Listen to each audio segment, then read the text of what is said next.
Hi everybody, Jay here, the car funnel guy. Today's video is about why blogging is important for chiropractors. Now, chiropractors, like most businesses, need to have a good marketing strategy if you wish to bring new clients to your business, right? So one element of this strategy must be for your business to have a blog. So the reason why a blog is very important for your business is that it helps pleasing Google. Google loves new content. Google loves valuable content. Google loves content that is useful for its user, right? So by having a blog on your website and updating it regularly and by providing quality content and not just the quantity but the quality, you will go in I would say the good side of Google, and it might end up giving you a little boost in the search results. So let's have a look at some of the reasons why it's important for chiropractors to have a blog. So the first reason is authority. Now, chiropractors have already that sense of authority just because of the doctor title that you have, right? Now, by blogging, you have an opportunity to add even more trust and authority, like to create even more trust and authority for your business. The blog post will help you create content that is valuable and that can be useful for your readers in that way, and that will add a little bit more authority to your business and to your field. Another reason is the fact that it will help you show the human being behind the doctor. So there are two sides here. So whenever a doctor talks, usually it's with very specific terms. It's a very medical kind of medical way of talking. So they use a lot of jargon and words that might not make sense to, I would say, the normal audience.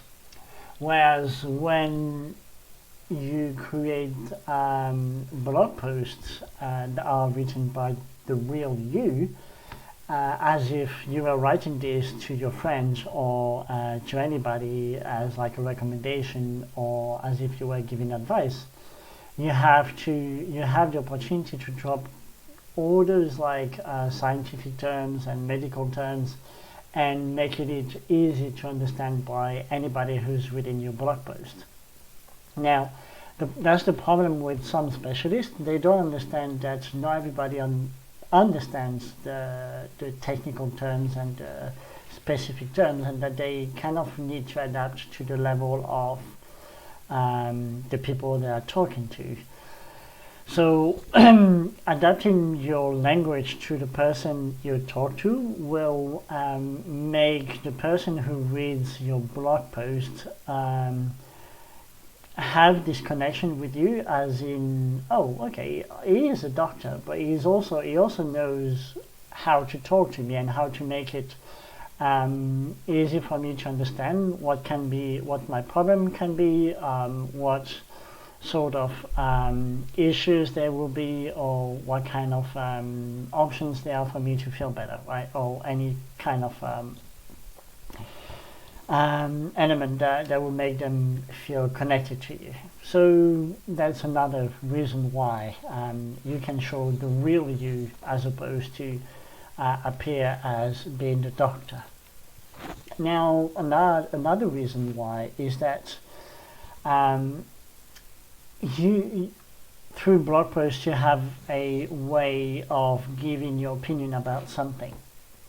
So chiropractic, like any other field and any other business, have some point of divergence. So some people share one point of view, some people share another point of view, and there are the people in the middle who really don't want to risk their reputation by saying either I agree or I disagree with whatever point, right?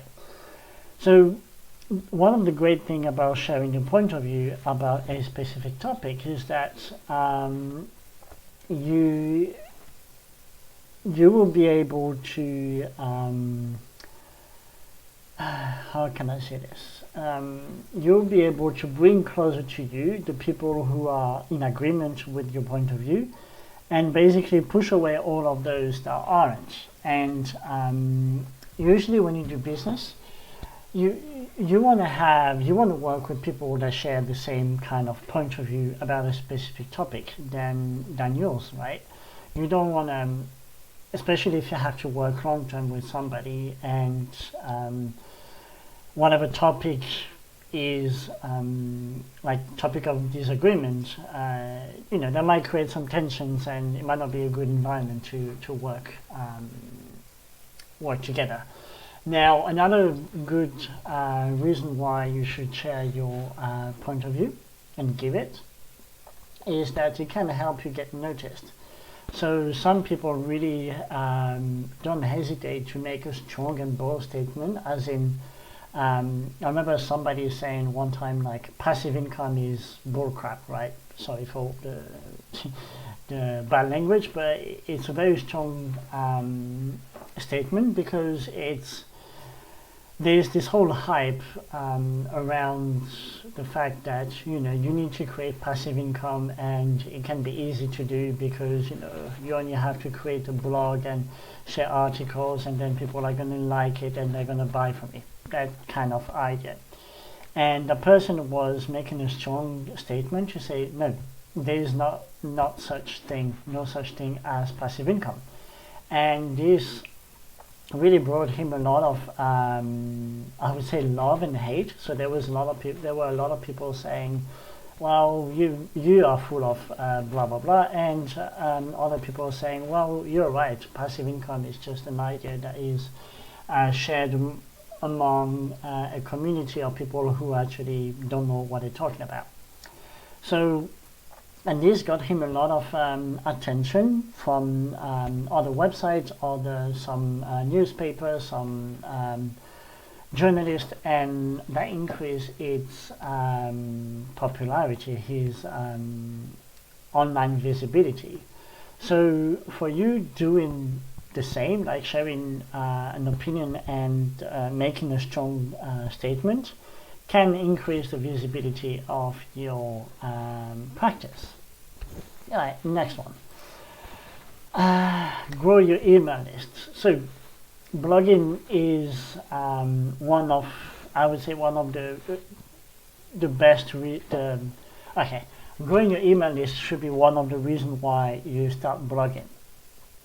The reason why is that by blogging, you are, like, creating blog posts every so often, you are able to gather people around your website. Now, whenever there is enough trust and liking in between you and the person who reads, you are able to say to your reader, oh, here is a document that I have created, and in exchange of your email, I'm going to send it to you, right? So this way, you get the email, and you are then afterwards able to send them emails and to talk about the news in your practice, promote a product that you just launched, and give them a discount if they want to come to your practice, and any other thing, right? So I like to see email list as being about the same as if you were to build your own money printing machine. So the reason why is that imagine having about, let's say, 1,000 people on your email list, right? So 1,000 people decided that they're happy to give you their email address because they like the content that you're sharing, and they want to know more, and they want to be kept up to date with whatever you post. Now, if tomorrow you decide to launch a product, and actually go through with it, you know that you already have 1,000 person that you can send an email to and say, hey, I've just launched a new product, and for the first 100 you are able to get it for a discounted price of, let's say, I don't know, £20 instead of 100.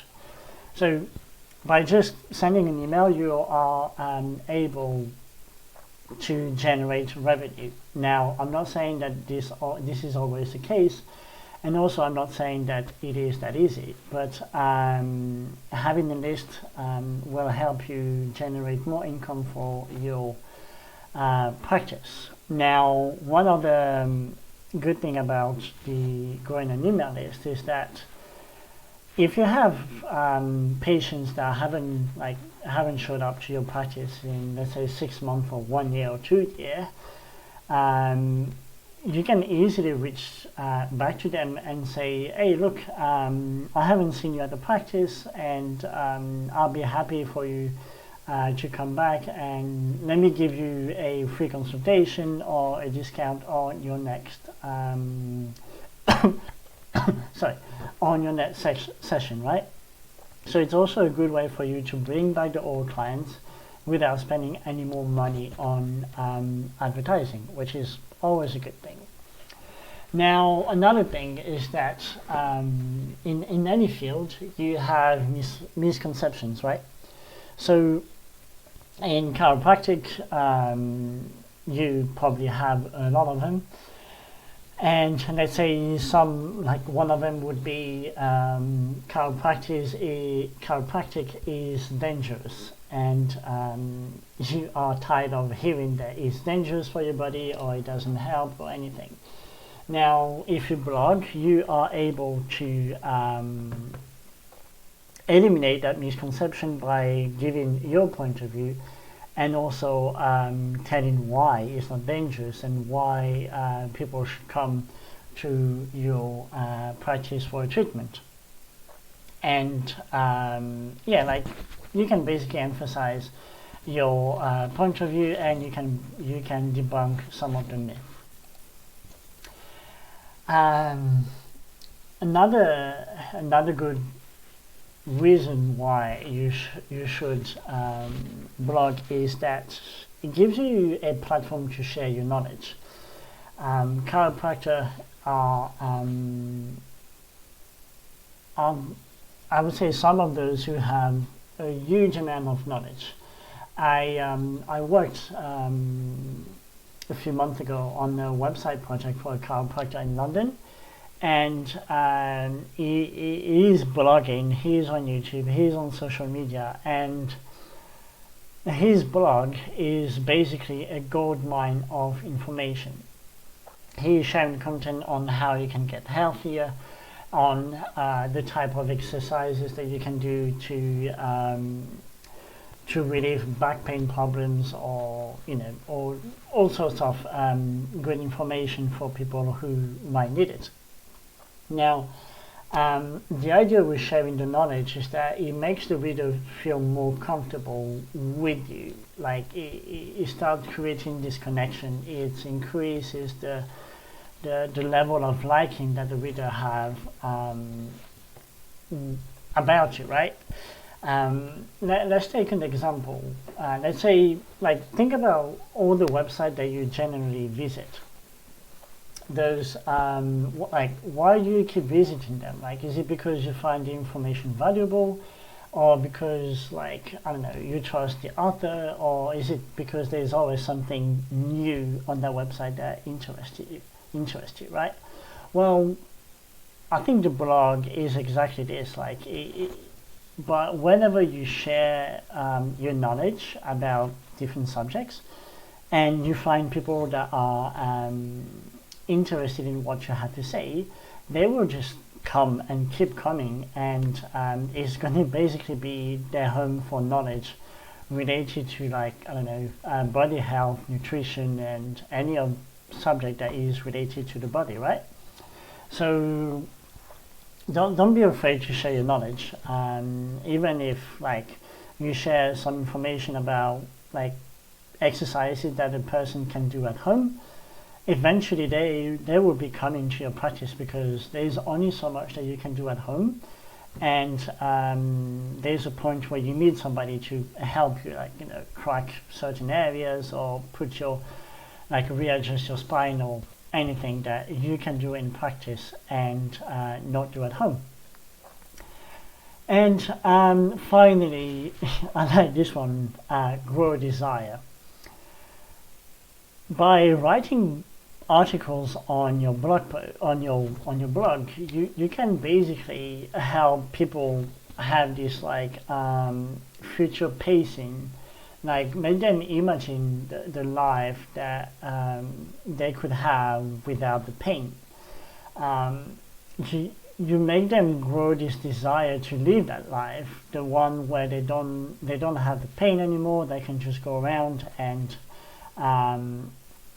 do anything they want, because they managed to get rid of this pain that they had. So imagine now, if you were creating a blog post where you share the story of, I don't know, let's say Miss X, who was in pain for so many years. Then one day she decided to come to practice. She got her treatment, and now she's living a happy and pain-free life. Don't you think that this will, like, make people who are in pain want to be just like her? It would be like, oh wow, if she managed to get rid of the pain, and now she can just go on a hike and go to the mountain, and, I don't know, go swim in the ocean without any pain, like, that person will want to be exactly like her. So basically, by doing this, you by making them imagine how the life would be without the pain, you are kind of how do you say that? You're kind of accessing one of the needs from the Maslow hierarchy of needs, which is safety and a better health. So by telling them, like, you know, this is a story of XYZ, and she managed to be pain-free within 6 months or something, you will give them an idea of, like, oh, okay, maybe I also can be pain-free, and I want to take care of my health. So that's how you can grow desire with your reader, by just sharing this kind of content. So that's about it for the reason why you should have, chiropractors should have a blog as part of the marketing strategy. If you need any help with coming up with content strategy, let me know. And if you have any comments, then feel free to leave them right down below. And me, in the meantime, I will see you in the next video.